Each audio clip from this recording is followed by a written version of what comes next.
Who's this girl with glasses? I just wanted to put together a video for you guys just talking about brushes and what they do and the brushes that I use pretty much every day. And I just remember when I first started out with shopping around for makeup brushes, I would go to like the MAC store, go to the MAC website, and just kind of research the brushes that I might want.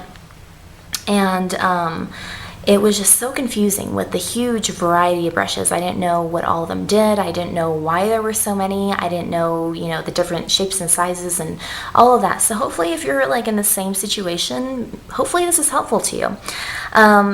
So the first thing that I did when I went to a MAC store to ask one of the MAC artists which brush they recommend for like a, beginner with brushes, the artist suggested the 217. And the reason why this is such a good starter brush is because it's so multifunctional. If you want like an all-over color, you just use like the belly of the brush. Say you want to put, your eyeshadow in and use it all over your eyelid, you can do that with the bottom part. And flip it over if you want like a highlight color. And then also if you want like your crease color, you just use the tip and you put that in your crease. So it's very multifunctional. It's very nice for that. Also, it's very good for like eye creams or also like putting on your concealer because it's so soft. So that's a very multi-purpose brush, like I said, and it's a very good starter brush if you are looking for something from MAC to use every day or use for an entire look. I think you probably put together an entire look with this. So yeah. Also another blending brush that I have is the 224. And also before I forget, I put clear nail polish right here on the lettering so it doesn't fade. See how this is faded already? And so the difference between these two is that the 217, if you can tell, the bristles are packed in a lot denser. It's more compact than the 217. The 224.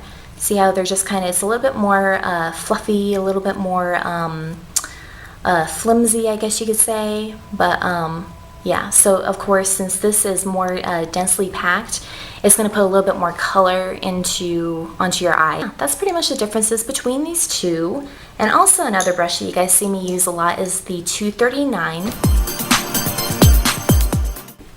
And this packs a lot of color onto your lid. I also use it for pigments as well if I'm using them like wet, like if I'm foiling them. Now, the 239 is $24.50. The 217 is $22.50, and the 224 is $28. But with the 239, there is a lower cost alternative, which is the low Cornell brush. And like I said, the 239 is $24.50. This low Cornell brush is $3. So it's the same shape. If I turn it over, you can see that the low Cornell is a little bit fluffier. It's a little bit thicker. It's the bristles aren't as soft as the 239. So if you're looking for bristles that are really soft, you may want to rethink that.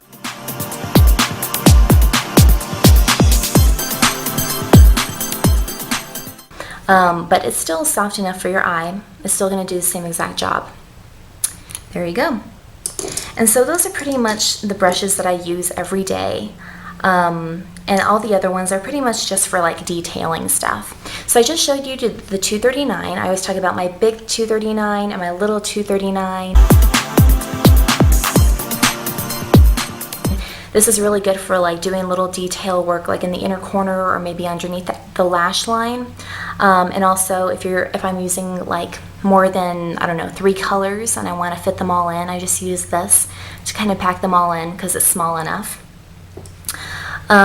This one is pretty much I just use this for an all over color, just kind of save myself some time. So that's pretty much that. Or if I want to put like a highlight color, maybe buff out some sharp lines. And for detailing, I have this smudge brush that I use for like smudging out my liner or just kind of like smudging out any eyeshadow like on the top lashes or the bottom lashes. Also, I have my detailed mop, and I use this for kind of like shaping the eyeshadow as well as like blending it or smudging liner or shadow on the bottom line as well as the top line. I have my angled brushes, and this one I just kind of use to fill in my eyebrows or do any kind of like detailing on the lower lashes. And this one I just strictly use for like doing a little bit of highlight up here. So those are my angled brushes. And then I have my synthetic brushes. This one I kind of use for like concealer or any kind of like cream sort of products, and also for like my bases as well. This is long. Ooh, that is long. This is pretty much what I use for like concealer every now and then. I really don't use it that often. And then this is what I initially used for my foundation. This is long. Long. And I've pretty much replaced those, or at least the foundation brush, by my 187. And if you haven't seen my foundation video using this brush, check that out. And so this one I use for my foundation, I use it for my bronzer, my mineralized skin finish, my blush. It is very, very multi-purpose, so I like that. And last but not least, I have my 116. This is really great for contouring right here, you know, right there, buffing out, you know, if you want to put like a concentrated amount of color on your cheeks, you can do that too. So this is very multi-purpose as well. So those are my brushes. I keep them all in a little vase like this. Yes, I got this idea from Encore, so thank you very much. Those are my brushes. I hope this video helps you out. If you have any questions about the brushes that I showed here, let me know, and I'll do my best to answer your questions. So I hope you guys have a great day, and I'll talk to y'all later. All right, bye.